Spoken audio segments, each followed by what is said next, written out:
विद्यार्थियों नमो नमः। दीपकम कक्षा 6 संस्कृत की पुस्तक का आजकल पढ़ रहे हम पंचम पाठ है।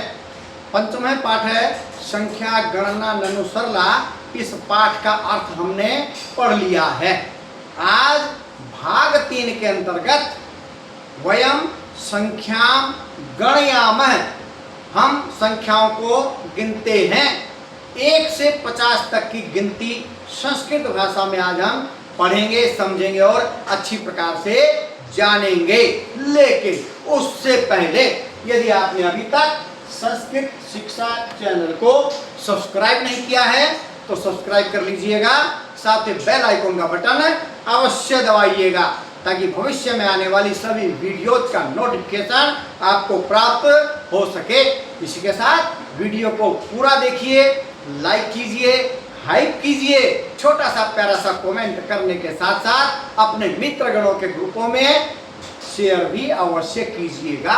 तो चलिए चलते हैं आज के पाठ नंबर 5। पंचम पाठ है संख्या गणना ननु सरला के अंतर्गत भाग 3 में 1 से 50 तक की गिनती को संस्कृत भाषा में अच्छी प्रकार से समझने के लिए वयम संख्याम गणयामः, हम सभी संख्या की गिनती करते हैं 1 से 50 तक।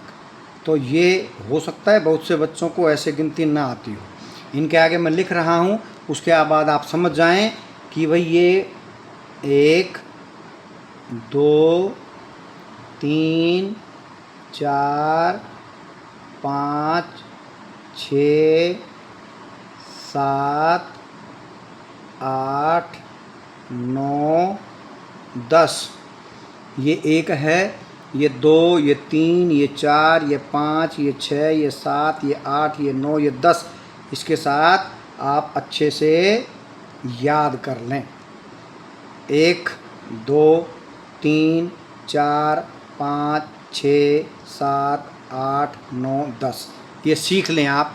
उसके बाद तो सब आपको पता लग जाएगा। 1 के आगे 1 है तो 11, 1 के आगे 2 है तो 12, 1 के आगे 3 है तो 13, 1 के आगे 4 है तो 14, 1 के आगे 5 है तो 15, 1 के आगे 6 है तो 16, 1 के आगे 7 है तो 17, 1 के आगे 8 है तो 18, 1 के आगे 9 है तो 19, 2 के आगे 0 है तो 20।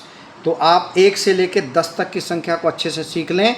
उसके बाद 21 से जो है 11 से 20, 21 से 30, 31 से 40 और 41 से 50 तक आपको आ जाएगी। अब सीखते हैं इसको संस्कृत भाषा में। ध्यान दीजिएगा, 1 से लेकर के 4 तक की जो संख्या है वो संस्कृत में पुल्लिंग में भी होती है, स्त्रीलिंग में भी होती है और नपुंसक लिंग में भी होती है।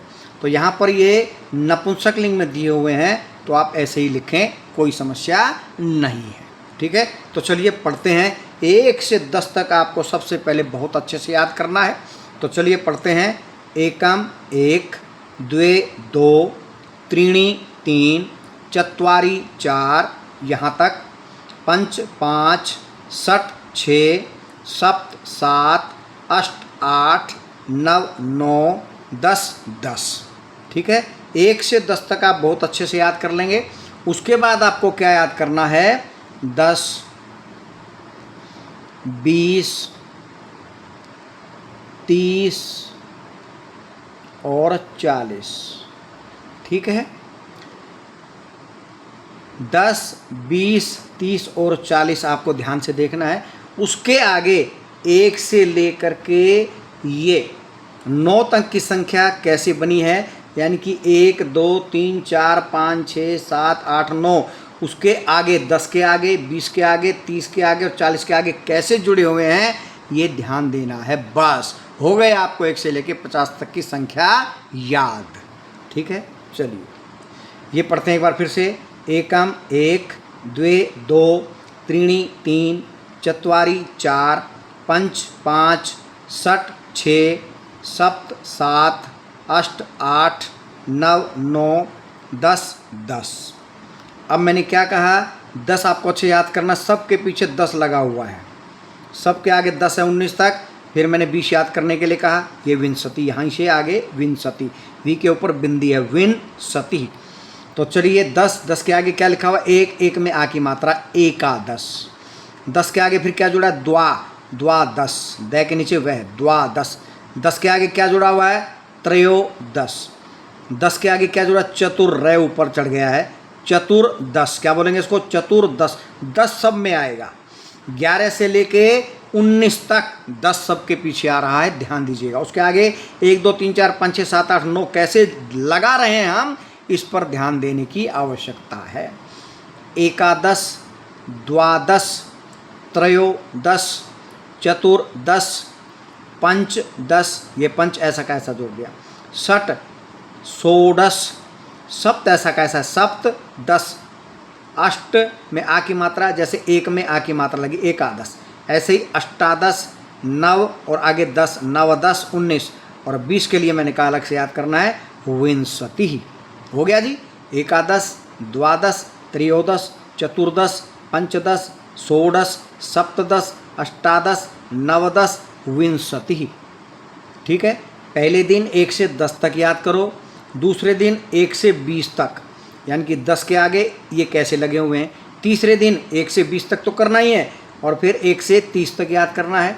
चौथे दिन 1 से 30 तक तो करना ही है, फिर 1 से लेके 40 तक करना है। पाँचवें दिन 1 से लेके 50 तक। छठे दिन सब के सब लिख लेने हैं एक साथ, यानी कि एक सप्ताह में आपको संख्यावाची शब्द आ गए, और कम से कम ये परीक्षा में 2 से 4 नंबर का आता है। तो आपके 2 से 4 नंबर हो गए पक्के। थोड़ा ध्यान देने की आवश्यकता है बस। अब यहाँ पर विंशति सबके अंत में लगा हुआ है, ये विंशति 29 तक सबके पीछे लगा हुआ है। तो उसके आगे हमने देखना है कि 1 2 3 4 5 6 7 8 9 कैसे जुड़ रहे हैं। जैसे यहाँ पर ए का जुड़ा था, लेकिन यहाँ पर एक जुड़ा है, केवल एक विंशति। यहाँ द्वादश था, यहाँ पर भी द्वा ही है, द्वाविंशति। यहाँ था त्रयोदश, यहाँ पर भी त्रयो ही जुड़ा है, त्रयोविंशति। यहाँ पर भी चतुर ही जुड़ा है, वी के ऊपर बिंदी तो है ही, ये है बिंदी।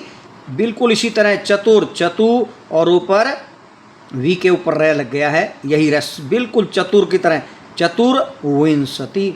पंचदश, यहाँ पर पंचविंशति, बिल्कुल वही है। 10 हटा दिया, विंशति लिख दिया, तो 15 और 25 में कोई फर्क नहीं।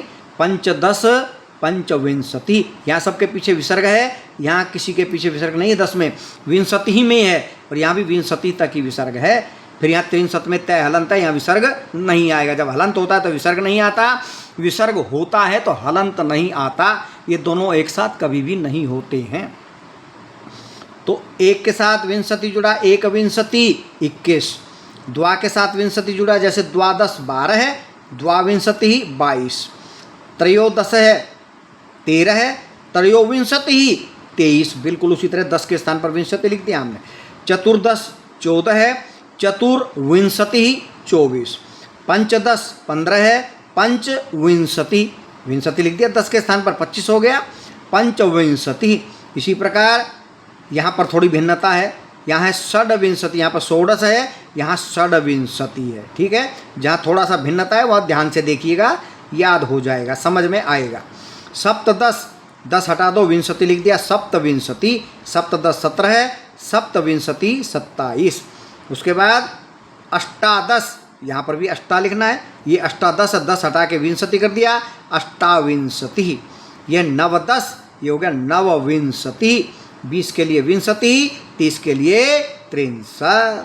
तो आपको ये नीचे वाले तो बहुत अच्छे से याद करने हैं, विंशति, 63, चत्वारिंशत और 50, जैसे मैंने ऊपर निशान लगाया। ठीक है, चलिए अब कहाँ तक हो गया हमारा? 30 तक हो गया।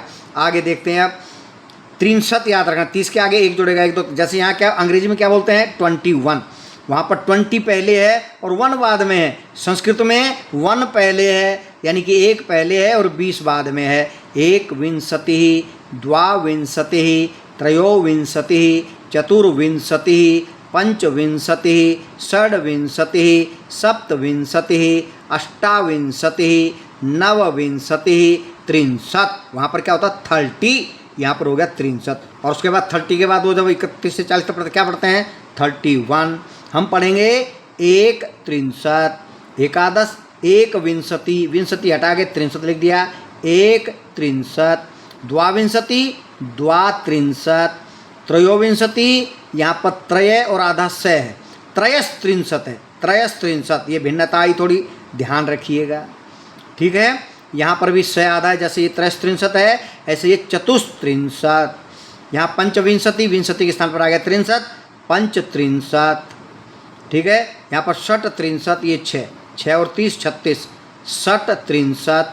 फिर सप्तदश, सप्तविंशति, फिर आ गया त्रिंशत, सप्तत्रिंशत। अष्टादश, अष्टाविंशति, अष्टात्रिंशत, अष्टा जुड़ा आगे, अष्टात्रिंशत। नवदश, नवविंशति, विंशति के स्थान पर त्रिंशत, नवत्रिंशत। और फिर 40 के लिए चत्वारिंशत, अंग्रेजी में क्या होता है 40, यहाँ पर हो गया चत्वारिंशत, री के ऊपर बिंदु है, ध्यान रखिएगा अनुस्वार है। तो चलिए फिर से पढ़ते हैं 31 से 40 तक। एक त्रिंशत, द्वात्रिंशत, त्रयस्त्रिंशत, चतुस्त्रिंशत, पंचत्रिंशत, षट्त्रिंशत, सप्तत्रिंशत, अष्टात्रिंशत, नवत्रिंशत, चत्वारिंशत। तो चलिए अब चत्वारिंशत को याद रखिए। इसके आगे हमको क्या लगाना है, 1 2 3 4 5 6 7 8 9, अंग्रेजी में क्या बोलते हैं 41, हमारे यहाँ एक पहले लगेगा, एक चत्वारिंशत। यहाँ सबसे भिन्न है, यहाँ पर द्वा द्वा द्वा जुड़ा था, यहाँ पर द्वि जुड़ रहा है, द्विचत्वारिंशत। यहाँ पर त्रिचत्वारिंशत, यहाँ पर भी चतुष है, यहाँ पर भी चतुष है, चतुश्चत्वारिंशत। फिर ये पंचचत्वारिंशत, षट्त्रिंशत था, षट्चत्वारिंशत। सप्तत्रिंशत था, 63 के स्थान पर चत्वारिंशत आ जाएगा, सप्तचत्वारिंशत। फिर अष्टचत्वारिंशत, यहाँ पर आ की मात्रा नहीं है, यहाँ पर आ की मात्रा थी अष्टा, यहाँ भी अष्टा, यहाँ भी अष्टा, लेकिन यहाँ पर क्या है अष्टचत्वारिंशत। फिर नवचत्वारिंशत, नवदश, नवविंशति, नवत्रिंशत, नवचत्वारिंशत। और ये 50 50 50। तो एक चत्वारिंशत, 41, द्विचत्वारिंशत 42, त्रिचत्वारिंशत 43, चतुश्चत्वारिंशत 44, पंचचत्वारिंशत 45, षट्चत्वारिंशत 46, सप्तचत्वारिंशत 47, अष्टचत्वारिंशत 48, नवचत्वारिंशत 49 और 50 50। तो आशा करता हूँ 1 से 50 तक की संख्या अब आपको समझने में आ गई होगी और आप अच्छे से इसको लिख पाएंगे। तो आज के लिए इतना ही, मिलते हैं आगे, तब तक के लिए जयतु सुर भारती।